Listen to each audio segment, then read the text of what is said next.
Na virada de 1868 para 1869, o Brasil se aproximava do desfecho de sua mais longa e sangrenta guerra, a Guerra do Paraguai. À frente do exército imperial, o Marechal Luiz Alves de Lima e Silva, o Duque de Caxias, liderava a ofensiva final contra as últimas linhas defensivas paraguaias. O alvo agora era a colina de Lomas Valentinas, o último bastião antes da capital inimiga. O ditador paraguaio, Francisco Solano Lopes, havia transformado aquela posição elevada em seu reduto derradeiro. Rodeado por trincheiras, colinas íngremes e soldados exaustos, Lopes sabia que não podia recuar. O local protegia o quartel-general e representava a última chance de manter viva a resistência. Para Caxias, era a oportunidade definitiva de encerrar a guerra e capturar o líder inimigo. Mas aquela não seria uma simples batalha. Lomas Valentinas simbolizava o clímax de anos de conflito brutal, onde tática, honra e sangue se misturavam. Era o fim de uma era marcada por traições, heroísmos e decisões irreversíveis. No horizonte, Caxias enxergava mais do que uma vitória. Via a história sendo escrita pelas mãos do Império. Em dezembro de 1868, Caxias iniciou uma das mais ousadas manobras da guerra, a chamada Dezembrada. A ideia era evitar as posições fortificadas ao longo do rio Piquiri e atacar os paraguaios pela retaguarda. Isso exigiu marchas exaustivas por pântanos e terrenos difíceis, numa movimentação surpreendente que confundiu completamente o exército de Lopes. No dia 6 de dezembro, os brasileiros enfrentaram uma forte resistência no Riacho Itororó. Era uma ponte estreita, vital para o avanço, defendida por tropas paraguaias, sob comando de Bernardino Cabalheiro. A batalha foi brutal, as margens do riacho se tingiram de sangue, enquanto milhares de homens tombavam. Mas o exército imperial conseguiu romper a linha, abrindo caminho para o avanço decisivo. Poucos dias depois, em 11 de dezembro, outra grande batalha ocorreu, nas margens do rio Avaí. Possivelmente inspirado pelas táticas de Aníbal em Canas, Caxias ordenou um ataque frontal com infantaria, enquanto a cavalaria cercava os flancos e a retaguarda. A vitória foi esmagadora, milhares de paraguaios foram mortos ou capturados, e Cabalheiro escapou por pouco, ferido. A estrada para Lomas Valentinas estava aberta.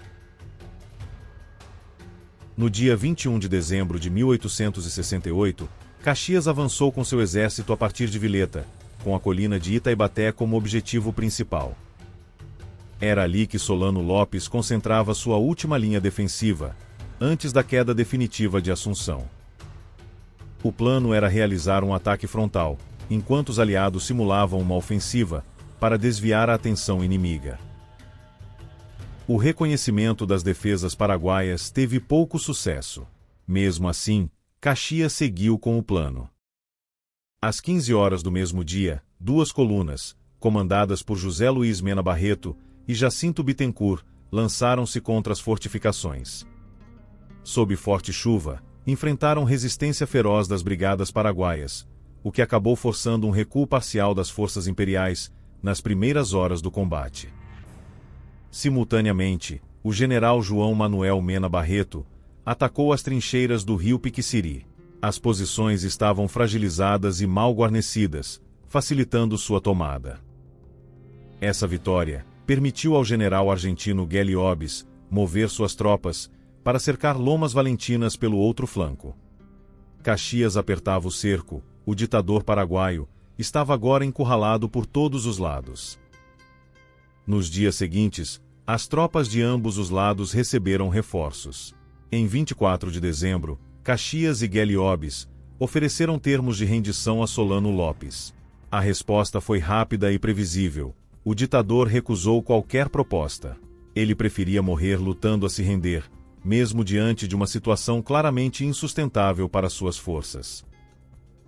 Na madrugada de 27 de dezembro, às 6 horas, começou o ataque final ao quartel-general de Solano Lopes.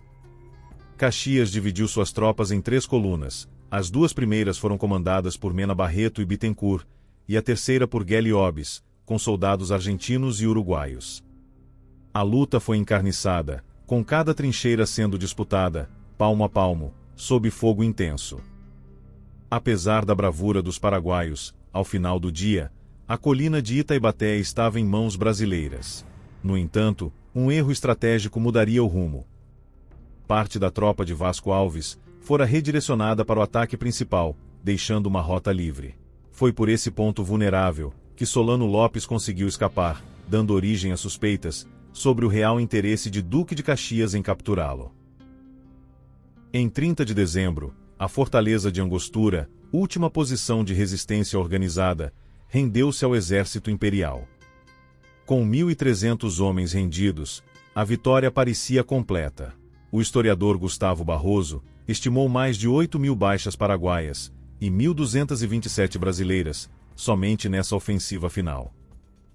A Guerra do Paraguai entrava em sua fase mais trágica e desumana. A partir de então, o que restou das forças paraguaias era pouco mais que uma sombra. Solano Lopes iniciou uma fuga desesperada pelo interior do país, arrastando consigo o que restava do exército, crianças, idosos e doentes. A resistência transformou-se em martírio, levando o Paraguai a um colapso demográfico e social jamais visto na América do Sul. A vitória em Lomas Valentinas consolidou Caxias como o maior general brasileiro do século XIX. No entanto, ele renunciaria pouco depois, alegando esgotamento. A guerra continuaria por mais de um ano, mas aquele momento marcou simbolicamente o fim das grandes batalhas.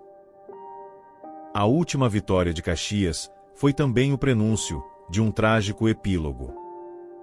Para continuar explorando histórias como essa, cheias de reviravoltas, personagens surpreendentes e lições pouco conhecidas, se inscreva no canal Terra de Santa Cruz e acompanhe nossos próximos vídeos. Aguardo você.